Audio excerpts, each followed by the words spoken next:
Now just try to follow this. We are not here tonight to fix a condition, to smooth the wrinkle in the fabric, to wrestle a symptom, a bill, a grievance into submission. Oh, no, no, no. We are here to uncover why the struggle has been able to live this long in your thought, to expose what has been feeding it. And it is not the condition. Please remember, the condition does not sustain itself.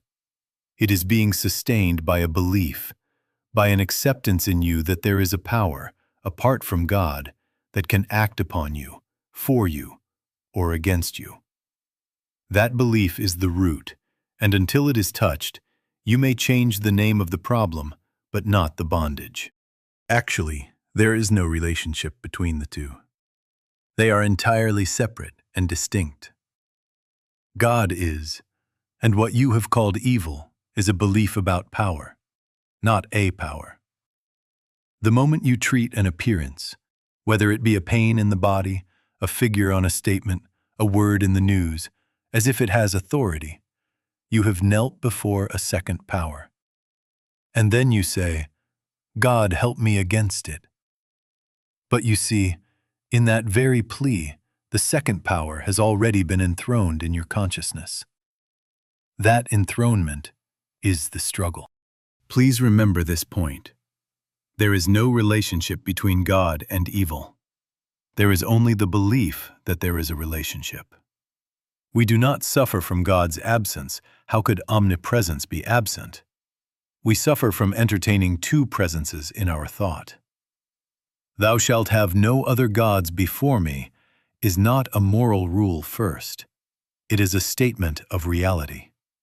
One presence is. The other is a mental image receiving your consent, your fear, your daily rehearsal. Withdraw that consent, and you will watch the seeming authority collapse like a shadow at noon. Now then, let me be very clear, because we are not speaking of denial or repression. We are not saying, pretend the appearance is not there. Oh no, that is to give it life by fighting it. We are saying, relocate authority. We are saying, return the scepter to spirit. In that turning, peace can appear before a single outer circumstance moves. My peace.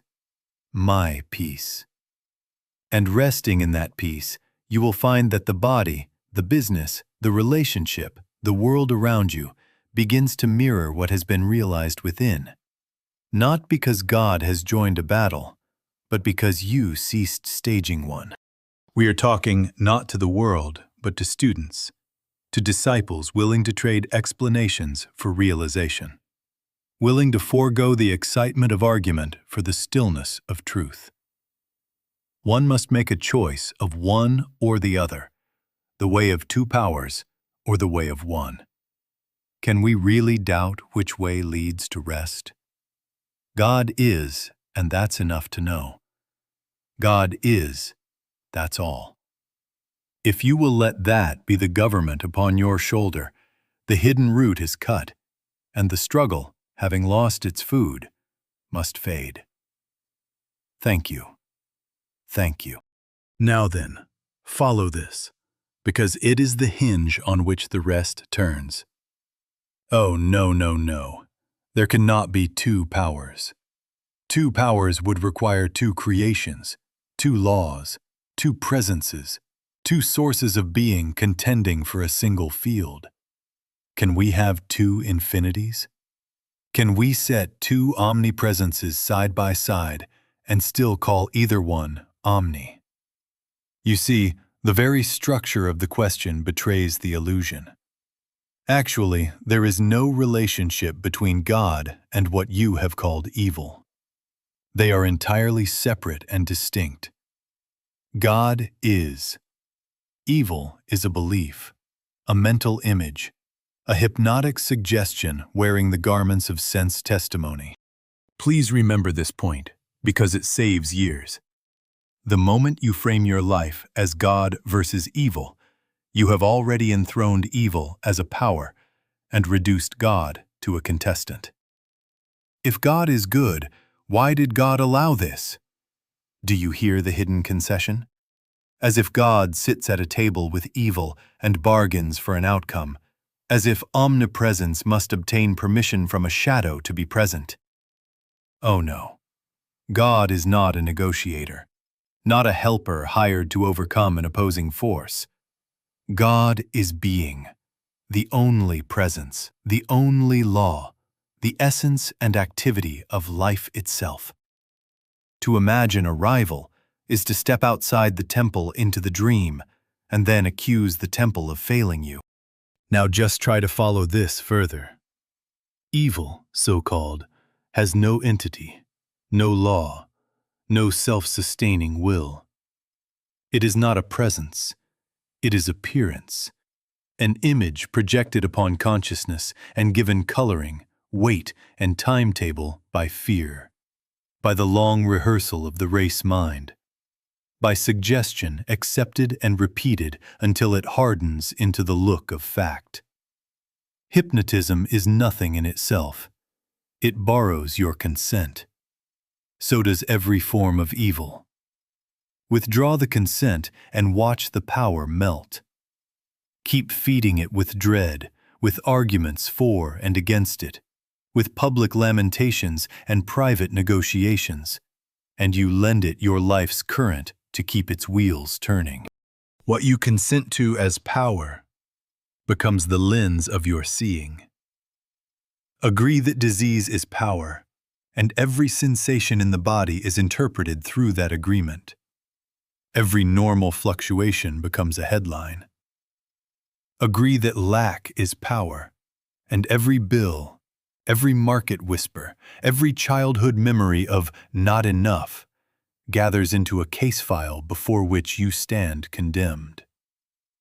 Agree that injustice is power, and the news will preach your sermon back to you until you cannot hear the still small voice for the clamor of your own belief.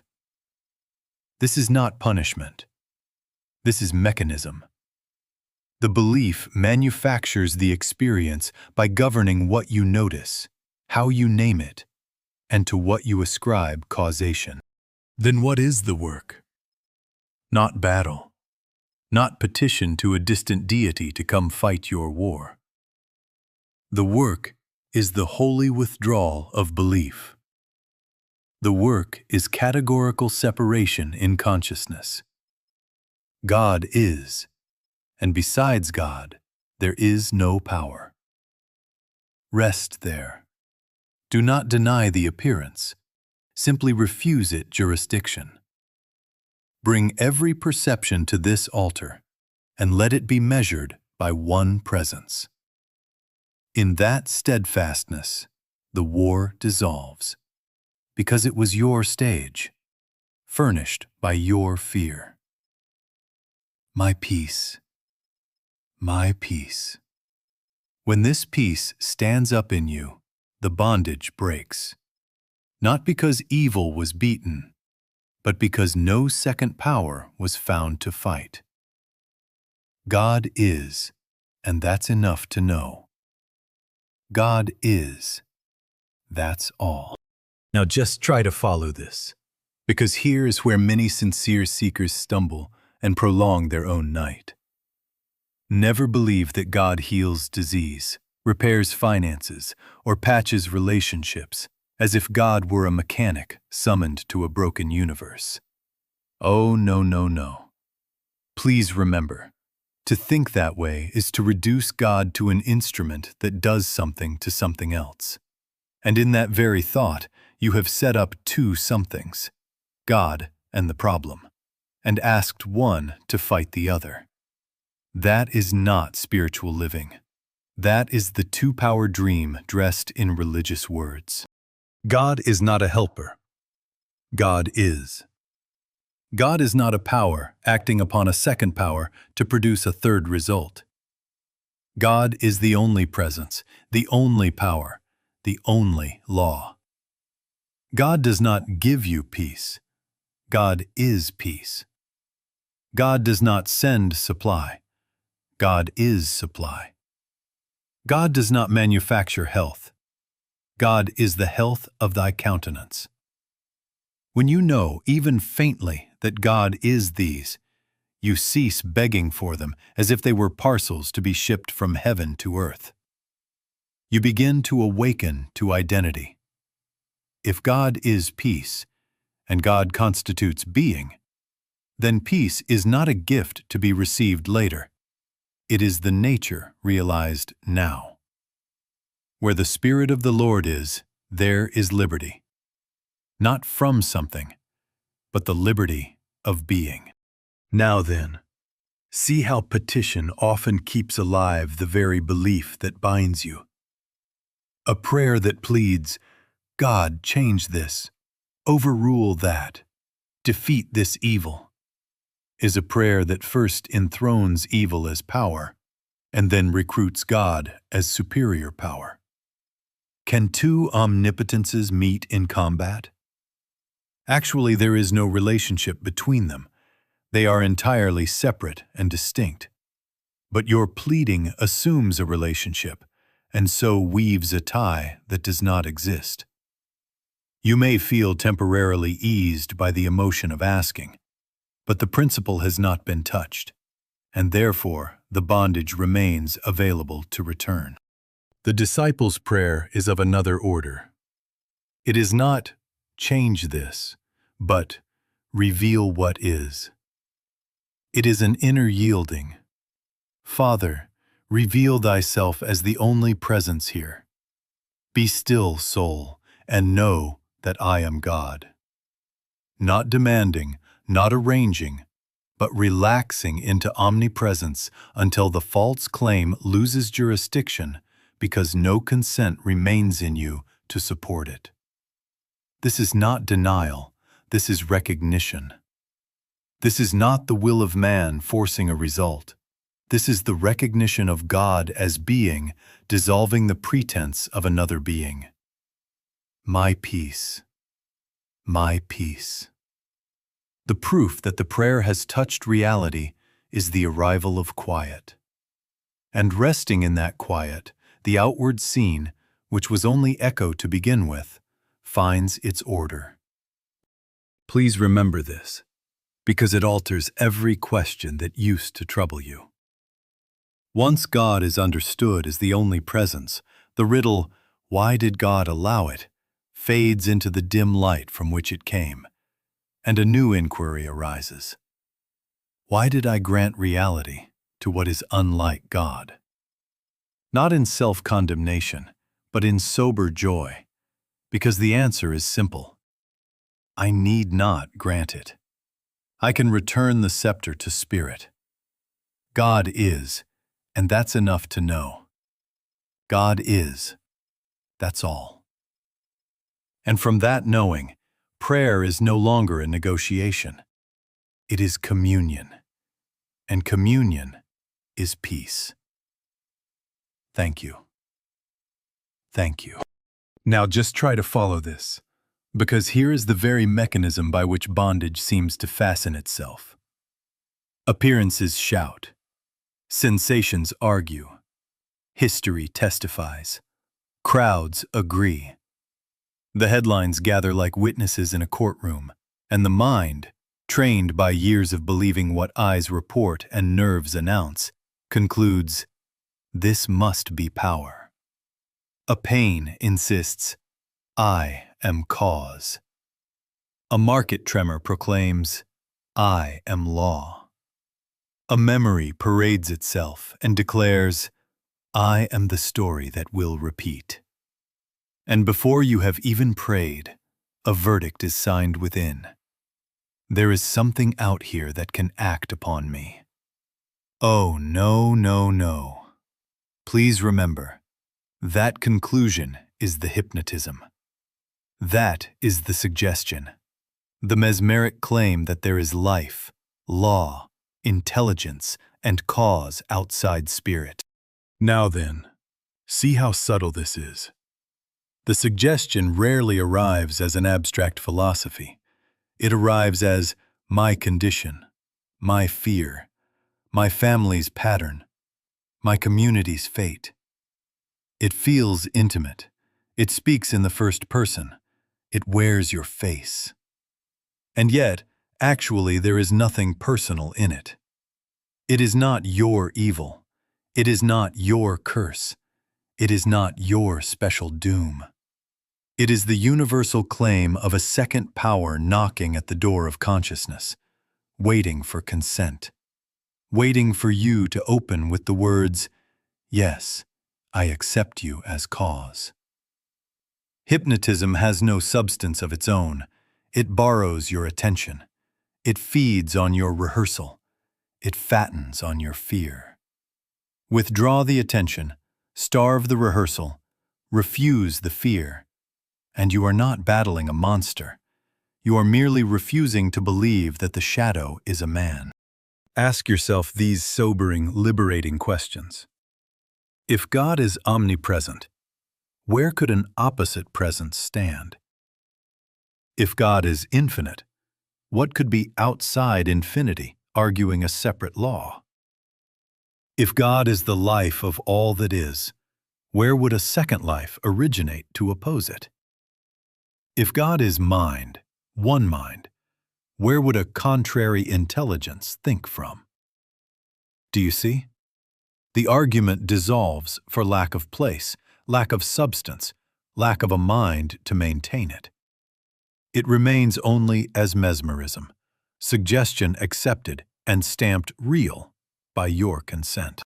Please remember this point, because it turns us from the futility of autopsy to the fruitfulness of communion. Our work is not to analyze appearances, not to debate symptoms, not to trace genealogies of trouble back through the branches of yesterday. That is to stare at the serpent until it seems to move. The work is categorical. Refuse authority to anything that is not God, and return, quietly, secretly, humbly, into inner communion. Be still and know. Relax, both mentally and physically, in the assurance that here and now, omnipresence is the only presence occupying the room, the body, the circumstance. In that resting, the false claim, no longer supplied with your consent, loses jurisdiction. My peace, my peace. The proof that you have ceased believing the suggestion is not a shouted victory over it, but the arrival of quiet.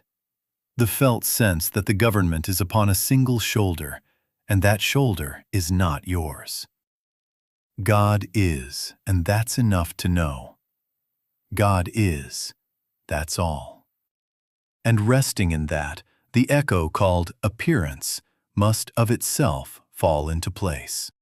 Now just try to follow this, because here's where many confuse themselves and suffer by their sincerity. You say, if I say it's not real, am I lying to myself? Am I pretending? Oh, no, no, no. Please remember, we do not deny the appearance. We deny its power, its law, its permanence. There is a world of difference. Repression is a pushing down while still believing. Realization is a standing in light until the shadow shows itself to be only shadow. Repression clenches the jaw, tightens the brow, and says through the teeth, "It's not there," while fear continues to supply it with life. Realization looks it straight in the face and whispers, "Yes, it appears, but it is not power. It is not law. It is not presence." And then turns attention back to God as the only presence. Now then, please remember this point, because it spares you from inner violence masquerading as faith.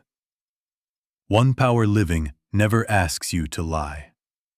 If there is pain, you need not say, "There is no pain." If there is a bill, you need not say, "There is no bill." If there is a headline announcing calamity, you need not declare, "There is no headline." Speak truth, not pretense. Yes, it appears, but it is not power. It is not law. It is not presence. Why? Because God is presence. God is law. God is power. And where the one is realized, the claim of a second must wither for want of consent. The appearance is acknowledged as appearance. The scepter is immediately returned to spirit. Do you see the kindness in this? Repression is cruel. It divides you against yourself. It keeps the fear as owner while hiding the deed in a dark closet. Realization is gentle. It brings the fear into the radiance of omnipresence and lets that radiance do the work. Nothing is wrestled. Nothing is argued. We relax, mentally and physically, in the assurance that here and now, God is. In that resting, unsupported suggestion cannot stand. My peace, my peace. The arrival of quiet is the evidence that the lie of power has been withdrawn. And notice how this softens the heart. When you are no longer treating evil as a person with power, you stop hating people and start discerning impersonal claims. You can take a hand, write a check, answer a phone, dress a wound, file a brief with more tenderness than before, because you are not inflaming the scene with accusation or fear. Compassion is liberated when concession ends. We do not scold the sufferer. We do not blame the body. We do not make an enemy of the news. We behold the one and serve wisely, refusing to grant authority to that which is unlike God. That refusal is not hardness. It is love refusing to certify a lie. Now then, this is the threshold. Once you can look upon an appearance without granting it power, you are ready for the inner practice that proves the principle, for the relaxation into omnipresence until peace replaces struggle. Not by argument, not by suppression, by realization. God is, and that's enough to know. God is, that's all. And as that certainty takes its seat within, the echo called appearance must fall into line with the law of one. Thank you. Thank you. Now just try to follow this, because here the work becomes blessedly simple and therefore easy to overlook. Relax, mentally and physically, in the assurance that here and now, God is. Not later, not once the pain subsides, not after the bill is paid, not when the world calms down. Now. Please remember, omnipresence does not arrive. Omnipresence is. We do not summon God to a scene. We awaken to the scene being within God. So the first act, and the only necessary act, is to let go into that fact. God is. Release the shoulders. Soften the breath. Let the forehead be without story, and let the heart settle upon a single certainty. God is. God is. God is. Do not try to think your way to peace. Thinking is what set up the two powers. Rest. Just rest in the one. The proof of one power is not argument. It is the arrival of peace in consciousness. Peace first, harmonies afterward. The inner communion is the healing, and the body and affairs move into agreement as effect. My peace. My peace. When that quiet takes its seat, we do not then prod it to perform. We abide, and in that abiding the body resumes its normal functions. The mind relinquishes its frantic governance. Relationships find their proper orbit. Supply appears as sufficiency, not by the laws of matter, but by the grace of spirit. Be still, and know that I am God. That is not poetry. It is instruction.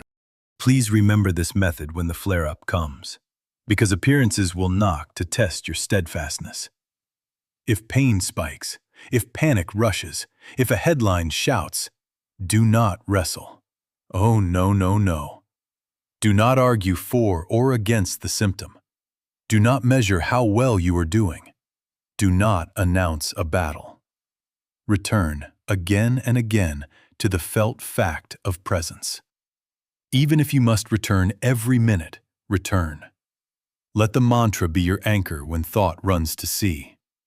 God is. God is. God is. If fear gathers momentum, it is only the momentum of rehearsal. Break the rehearsal by resting the mind in one. A few seconds of genuine yielding are worth hours of verbal petition.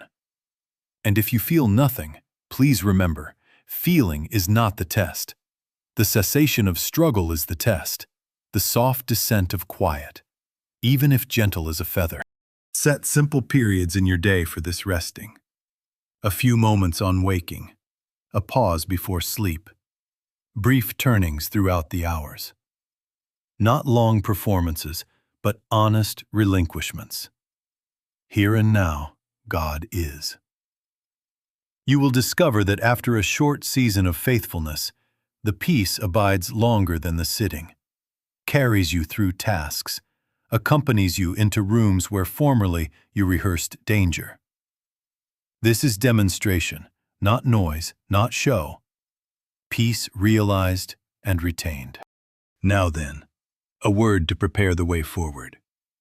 This practice flourishes in moral hygiene. Ego, display, and the public rehearsal of troubles or triumphs re-energize the two-power dream because they keep the appearance under the spotlight and the self at center stage.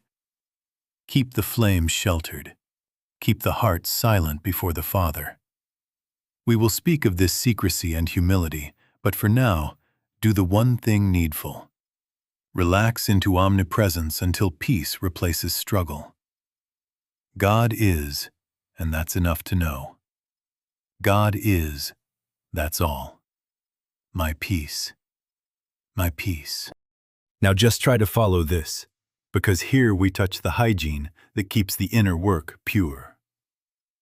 But thou, when thou prayest, enter into thy closet, and when thou hast shut thy door, pray to thy Father which is in secret, and thy Father which seeth in secret shall reward thee openly.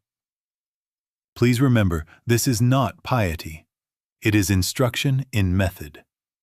The work is inward, and it is easily polluted by display. Actually, there is no relationship between realization and publicity. They are entirely separate and distinct. One grows by silence before God. The other grows by audience before men. Choose one or the other. Rarely will right results come from the combination of them. Now then, see what happens when we talk the problem. Every retelling is a rehearsal, and every rehearsal is a little worship service held at the altar of the appearance. Let me tell you what the doctor said. Let me review what they did to me. Let me update you on how bad it is. Oh, no, no, no. With each recital, you donate belief to the claim. Words are carriers of consent. The tongue tethers the thought. The more you speak the story, the stronger the knot. You intended to seek comfort, but you organized a congregation around a second power and called it sharing. The less you rehearse appearances in public, the easier it is to withdraw belief from them in private. Please remember, the same law governs triumph. Do not run to trumpet, "Look what I have demonstrated. Look at my healing, my supply, my victory." In the very moment of boasting, the personal self steps back onto the stage and says, "I did it." And the two-power dream opens its door again. Because what I can do, another I can fail to do. What I can gain, I can lose. Even to say loudly, "God did it for me," while collecting admiration, is to keep the appearance under the spotlight and to feed the sense of a God who intervenes sometimes and sometimes not. Be silent. Let the Father which seeth in secret reward openly. The openness belongs to God. The secrecy belongs to you. How then shall we live? Gently, normally, without dramatics. Speak what is needful to those who must know. Yes, make your appointment, pay your bill, answer your friend, but do not narrate a saga. Keep the specifics of fear and the specifics of victory within the closet of the heart. Each time the impulse rises to explain, to defend, to impress, let that become the bell for prayer. Retire within, shut the door, and rest again in one presence until the claim is seen as nothingness before God. No arguing, no announcing. My peace, my peace. Do you see the mercy in this secrecy? It quiets the mind's appetite for approval and silences the ego that would negotiate with appearances. Secrecy is the teacher of humility, and humility is the doorway we now approach. The blessed willingness to stop trusting personal understanding and to let infinite understanding be the basis of our seeing. God is, and that's enough to know. God is. That's all. Now just try to follow this, because humility is not self-belittlement. It is the blessed ending of personal understanding. Please remember, every attempt to figure out, to analyze, to assemble a theory of how and why is the mind negotiating with appearances and thereby granting them law, lineage, and legitimacy. Oh, no, no, no.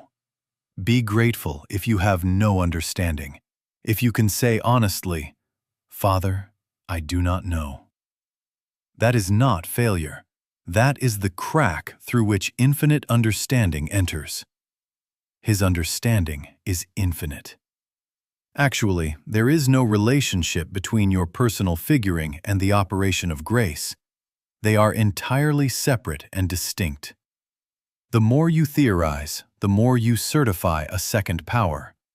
The more you yield, the more the one is realized as fact. Now then, notice how the egoic project always begins. Why did this happen to me? Who is to blame? What if I had done thus? In that very inquiry, the appearance is awarded a courtroom, a jury, a statute book, and soon a sentence is read. Cause has been found outside God. Please remember this point. To insist on a causal chain for evil is to enthrone it as law. But if God is cause, where could a second stream of causation flow from? If God is mind, one mind, from what mind would an opposite intelligence govern? You see, the attempt to explain evil is the subtle flattery of mesmerism. It says, "You are real enough to deserve my scholarship." Let it go. Let the mind's arguments fall to the floor unclaimed and turn again to one presence. Here the identity shifts. You are not a mortal mind managing threats. You are consciousness capable of yielding to mind, transparency for truth to reveal itself. Let this mind be in you, not by effort, but by relaxation out of the personal mind. We do not make demonstrations, we witness them as the natural disclosure of what God is. In this yielding, you will feel the machinery of self-defense unwind. The need to be right loosens. The habit of blaming loses heat. The tongue that was ready with explanations grows quiet. A single interior sentence arises and abides. I dwell in God. I dwell in the secret place of the Most High. Not later, now. My peace. My peace. Please remember, outcomes are not your department. Control is the language of two powers. Communion is the language of one. Humility walks out of the bargaining hall and sits down in the sanctuary. Be still and know that I am God. As this stillness takes its seat in you, Appearances no longer summon you to negotiate. They pass before a presence that does not rise to argue. God is, and that's enough to know. God is, that's all. And in that knowing, order reveals itself without your personal management, because order is the nature of God disclosed. Now then, do you see how this humility carries us right to the doorstep of the question that has haunted many sincere hearts? Why does God allow it? That is the mind's last negotiation, its final attempt to keep two powers at the table. We will take it up, but already you can feel the answer in the silence. The premise is false.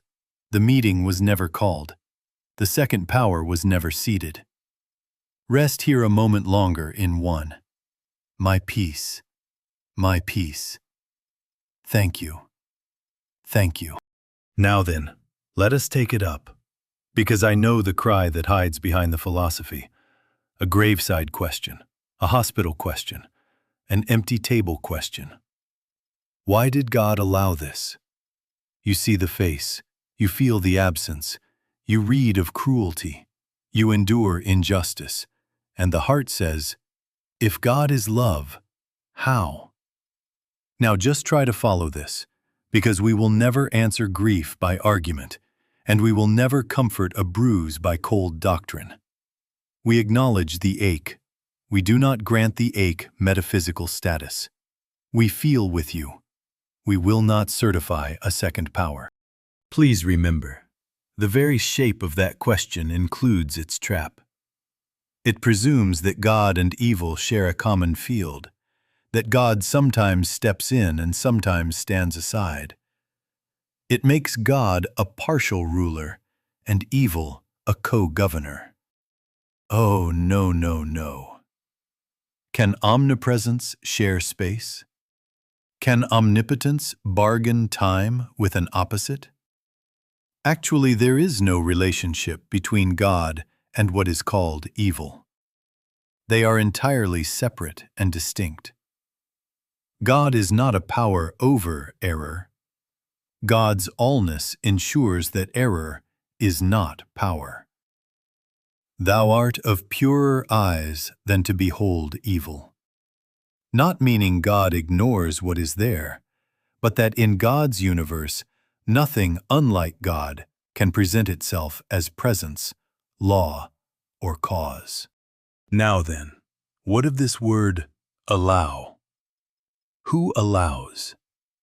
In spiritual terms, what is allowed is what consciousness admits as law.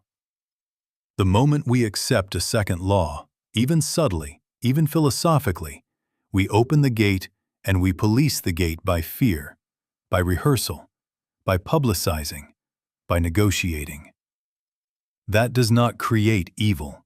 It certifies a suggestion as if it were law. Withdraw certification, and you have not fought a monster. You have simply refused a counterfeit, the dignity of coin. Whatsoever ye shall bind on earth shall be bound in heaven. As in consciousness, so in experience. Bind the truth of one. Loose the fantasy of two. Please remember, this is not blame. We do not accuse the sufferer of making their sorrow. Oh no. We unburden them from a metaphysical lie. The claim is not personal. It is the hypnosis of the race mind whispering, I am law. Wakefulness is mercy. To say God did not allow it is not hardness. It is the reopening of the door to peace, because you are not sentenced to wrestle an equal foe. You are invited to rest in the one until the suggestion dissolves for lack of your consent. How then shall we live with this? Not by turning our backs on need, but by turning our hearts toward God, while our hands do what love requires. You can comfort the grieving, visit the sick, advocate for the wronged, sign the check, make the call, cast the vote, and all the while refuse to concede power to anything unlike God. Compassion without concession. Wisdom without war. And each time the headline, the symptom, the remembrance asks, why did God allow it? Answer by retiring within the closet of the heart and resting again. God is. Be still and know, my peace, my peace. In that quiet, you will discover that the puzzle dissolves with its premise. God is, and that's enough to know. God is, that's all. Thank you. Thank you. Now just try to follow this, because here is where realization becomes life. We do not live in monasteries apart from headlines, families, offices, and institutions. We hear fear narrated at breakfast, repeated on the drive, codified in policies, dramatized on screens. Please remember, one power living is not withdrawal from human kindness or abdication of duty. Oh, no, no, no. Actually, there is no relationship between refusing evil as power and neglecting responsibility. They are entirely separate and distinct. You can be the most reliable friend, the most attentive parent, the most ethical colleague, the most constructive citizen, and all the while never once granting authority to anything unlike God. Now then, the stance is inward, and it is simple. Meet the world with love and hold the truth silently. I will not fear. God is. Not spoken as argument, not flung as a banner at others, but breathed as the ground under your next step. From that ground actions come, from peace, not panic, from wisdom, not hurry. My peace, my peace. Let the heart be anchored before the phone call, the meeting, the news feed. Anchor first, then move. Take some practical scenes. When symptoms speak, do what love requires. Rest the body, drink the water. Make the appointment if discernment directs. Take the hand offered you. But do not inwardly worship the sensation. Let the inner word be, yes, this appears. It is not law. It is not power. It is not presence. God is presence. When finances tighten, balance the ledger, call the creditor, trim the expense, sign the check called for. But do not bow to a second deity named shortage. Return the scepter to spirit. God is supply. When conflict arises, home, street, office, speak softly, set the boundary, apologize if you must, defend the vulnerable if love compels, even walk away, but refuse to deputize anger or fear as power. Let the action be firm and kind. Let the consciousness remain unmoved in one. Please remember, the world will keep advertising two powers and will ask you to purchase anxiety as proof of your care. Oh, no, no, no. Care that is fear is not care. It is consent. We as disciples practice one power quietly and persistently until it becomes natural. If you must return to the inward word 100 times in an hour, return. Do not announce your practice. Do not measure your progress. Shut the door, breathe once into the certainty, God is, and step forward. Now then, gather the thread of our way. We began by exposing the hidden root, the two-power belief. We separated absolutely, God is. We learned the method, relax into omnipresence until peace replaces struggle. We sheltered the flame with secrecy and opened the door with humility. And now we live, compassion without concession, wisdom without war. Set a simple discipline. Before each significant act, one interior pause. I will not fear. God is. On waking, at midday, before sleep, 3 quiet turnings. Bind the one in consciousness and let the Father reward openly in life.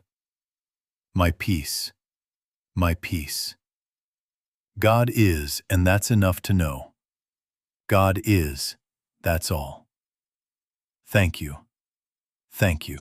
Now then, let us gather everything into one simple consecration. God is. God is. God is, and that's enough to know. Please remember, this simplicity is not a reduction. It is release from mental warfare. Every argument, every analysis, every rehearsal of history has brought you to fatigue. One truth brings you to rest. God is. Not God will be. Not God might help. God is. The only presence, the only power, the only law. And in that allness, the two-power dream has no host. Now just try to follow this as we seal it in consciousness. A condition appeared. You suffered not because of the condition, but because belief crowned it as second power. You withdrew consent, refused to make it law, and retired within to inner communion. There, in stillness, peace arrived. And in the wake of that peace, without strain, without bargaining, outward harmonies followed as effect. This is the thread. This is the way. Do not complicate it. Refuse the counterfeit. Return to one. Rest until peace is established. My peace. My peace. Please remember this final hygiene, because it will keep your house in order. Never again make evil a partner of God. Oh, no, no, no. The very notion of a rival enthroned beside the one is the bondage. The instant the mind begins to debate, what if this time it is different? What if this is stronger? What if God delays? Stop. Do not negotiate. Shut the door. Breathe once into omnipresence and let the sentence rise unargued. God is. Here and now, God is. Rest there until quiet takes its seat. The proof is peace. The rest will follow. And now a word you can carry in your pocket. A prayer that does not strive, but abides. Father, reveal thyself as the only presence. Let me abide in thy peace. Still this mind in the knowing that thou art the life, the law, the light of all. I do not ask thee to act. I yield to what thou art. Thy peace is my sanctuary. Thy grace my sufficiency. Amen. Go out then, not with performance, but with presence. Into kitchen and office, street and silence, carry one interior vow. I will not fear. God is. When the phone rings, when the body speaks, when the headline shouts, be quick to return. God is. When joy comes, be quiet. God is. When need appears, be gentle. God is. Bind the truth in the secret place, and let the Father reward openly. Not by our might, not by our cleverness, but by the grace of Spirit that is already the law of our being. God is, and that's enough to know. God is, that's all. My peace, my peace.